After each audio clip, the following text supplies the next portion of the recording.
suis vraiment sur le début avec ce qu'on appelle le cercle trigonométrique. Donc on va commencer par une première définition de ce qu'on appelle l'orientation d'un plan. Parcours, un cercle, c'est-à-dire qu'on se déplace sur le cercle, eh bien, il y a deux sens de parcours possibles. On peut tourner dans le sens des aiguilles d'une montre, donc ça va être comme ceci, ou dans le sens inverse des aiguilles d'une montre, ce qu'on appelle le sens anti-horaire, ici.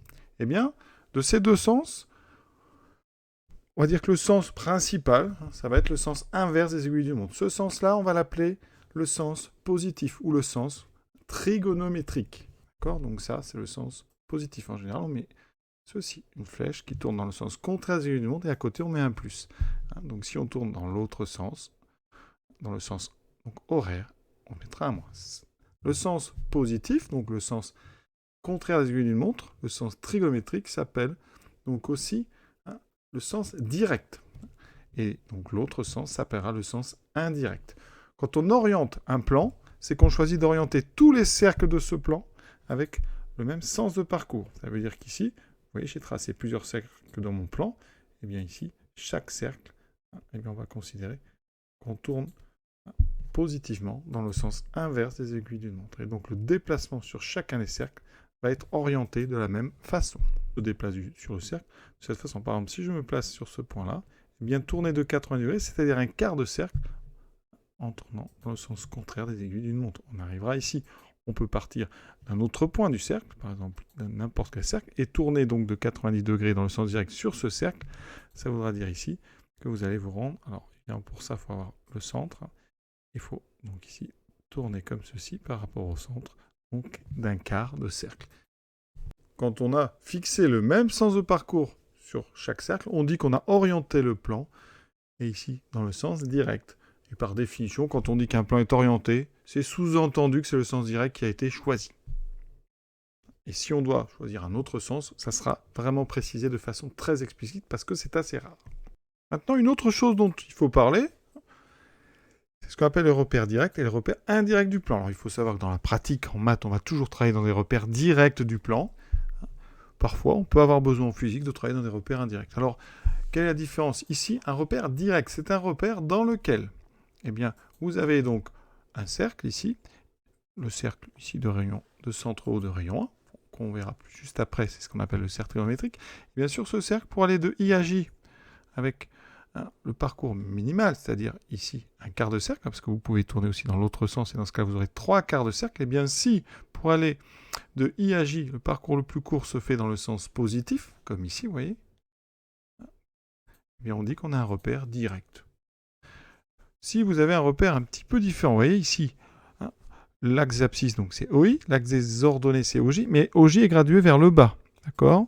On utilise souvent ça en physique quand un objet a une trajectoire qui descend. Comme ça, on a toujours des coordonnées qui sont positives. Et bien dans ce cas, vous voyez que le trajet sur le cercle qui relie I à J est minimum quand on emprunte ce quart de cercle, mais en tournant dans le sens des aiguilles d'une montre.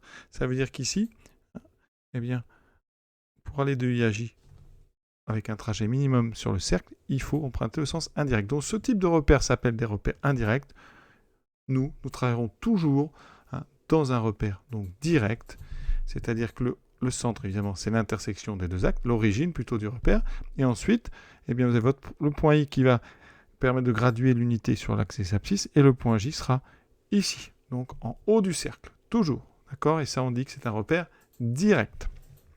Maintenant, très importante, peut-être la définition la plus importante, qu'est-ce que c'est que le cercle trigonométrique ?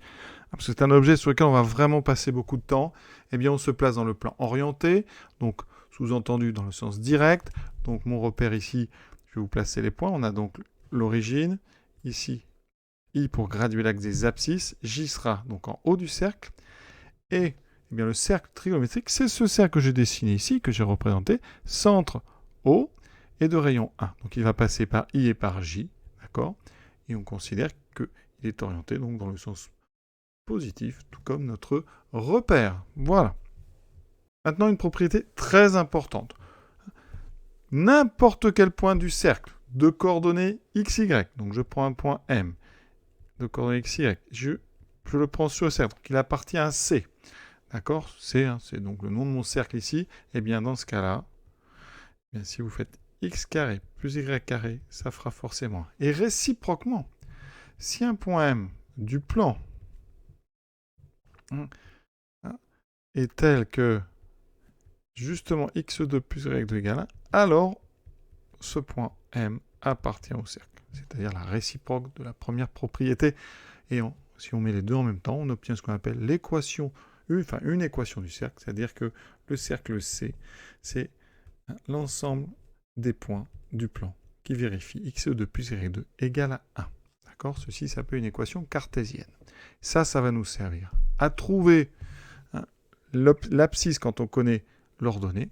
En tout cas, on trouvera le carré de l'abscisse quand on connaît l'ordonnée et le carré de l'ordonnée quand on connaît l'abscisse. Et après, on aura un petit travail sur le signe, vous allez voir, quand on va vraiment commencer la trigonométrie. Pour l'instant, on travaille sur les objets qui vont nous servir à créer en fait la trigonométrie du cercle. Le cercle dont il est question dans la trigonométrie du cercle, c'est ce cercle trigonométrique.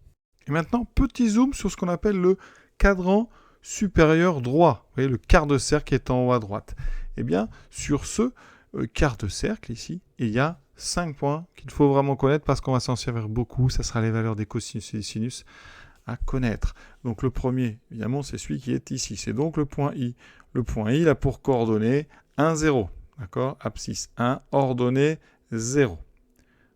1, 0. Ensuite, alors le dernier ici en haut, le point J, pour coordonnée, donc abscisse 0, ordonnée 1. Donc c'est le point de coordonnée 0, 1.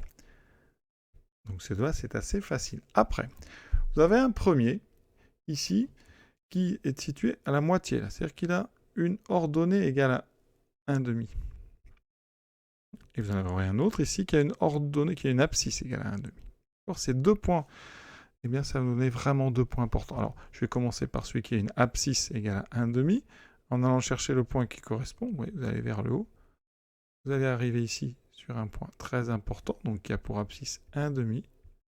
Eh bien, son ordonnée ici, c'est un nombre positif. Eh bien, on sait que c'est racine de 3 sur 2. D'accord ? Et pour celui qui a une ordonnée 1 demi, quand on va chercher le point qui correspond, on arrive à peu près ici, eh bien, on sait que ça tombe sur une abscisse égale à racine de 3 sur 2. Et donc, c'est deux nombres qui fonctionnent ensemble. En trigonométrie, 1 demi est associé à racine de 3 demi. Alors, vous allez me dire, mais pourquoi ces deux nombres ? Eh bien, parce que si je prends x égale 1 demi, comme je sais que x2 plus y2 doit être égal à 1, ça veut dire que y2, c'est toujours 1 moins x carré. Et comme x vaut 1 demi, ça veut dire que donc y2 vaut 1 moins 1 demi au carré, qui vaut 1 quart, donc y2 vaut 3 quarts.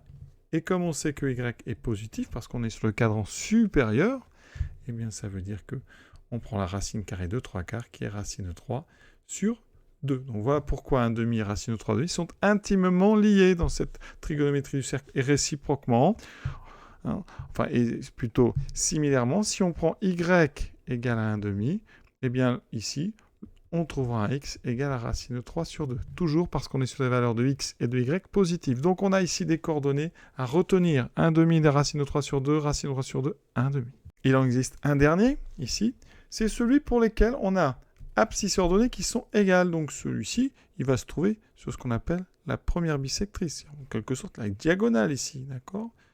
Chaque fois, on a un x et un y qui sont les mêmes. Donc ça passe par 0, 0, par le point 1, 1 qui est un peu plus haut. Le point que vous trouverez ici sur le cercle, eh bien, pour le trouver, alors je vous donne tout de suite les coordonnées, c'est racine de 2 sur 2 et racine de 2 sur 2.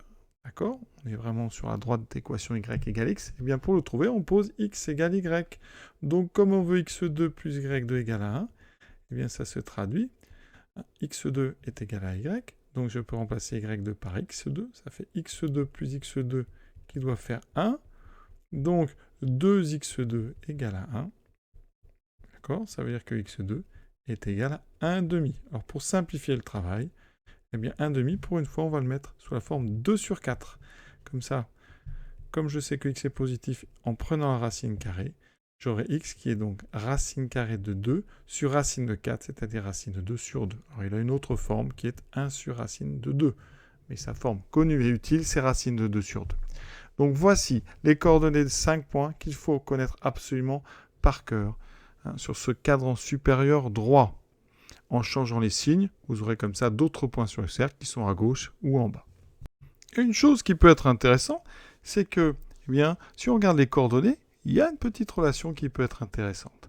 Ici, si on prend donc nos nombres, c'est 0, vous avez donc 0, ensuite vous avez comme nom 1 demi, vous avez racine de 2 sur 2, racine de 3 sur 2, et vous avez, eh bien ça, eh bien, on remarque que c'est racine de donc 0 sur 2, ça fait bien 0. Le deuxième, eh bien, on a racine de 1 sur 2, ça fait bien 1 demi. Ensuite, racine de 2 sur 2, racine de 3 sur 2, et 1, on peut l'écrire comme racine de 4 sur 2, parce que racine de 4, c'est 2, et donc on a 2 sur 2. Donc vous voyez qu'ici, en bas, on a toujours des 2, et les valeurs connues, c'est donc racine de 0, ici racine de 1, racine de 2, racine de 3, racine de 4. Petit truc un petit peu, on va dire, rigolo sur ces coordonnées à connaître absolument par cœur.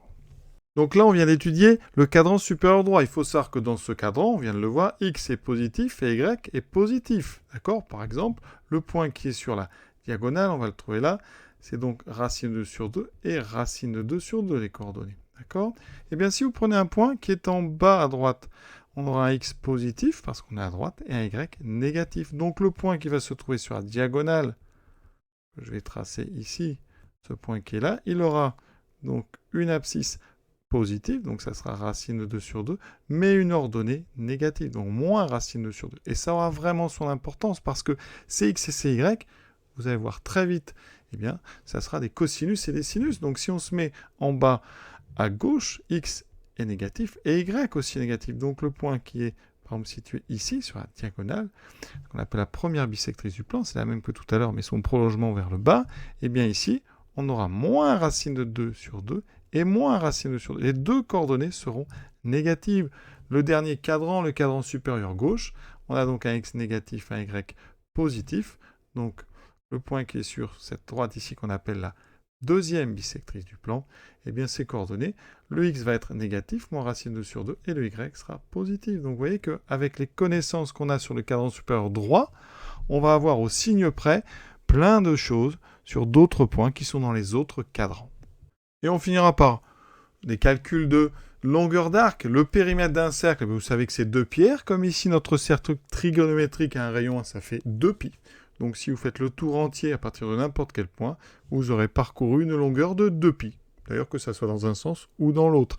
Par contre, si on parcourt l'arc IJ, donc dans le sens direct, on a admis que c'était cet arc ici, eh bien cet arc, il a une longueur qui est tout simplement un quart de 2π. Donc on prend 2π, c'est le tour entier, on le divise par 4 et on obtient π sur 2. Et π sur 2, c'est un nombre qu'on va vraiment voir apparaître très souvent dans ce chapitre. Donc à retenir, première valeur comme ça avec le nombre π sur 2. Donc π sur 2, c'est la longueur d'un arc qui fait un quart de cercle. Voilà pour cette première partie donc du cours sur la trigonométrie du cercle. On était ici sur la définition de ce que c'est que le cercle trigonométrique et on a déjà abordé quelques points importants de ce cercle et aussi l'équation du cercle trigonométrique, c'est-à-dire cette relation entre x et y qui est vraiment fondamentale dans la trigonométrie du cercle, c'est x2 plus y2 égale 1. Je vous souhaite une bonne fin de journée à tous et à bientôt pour la suite.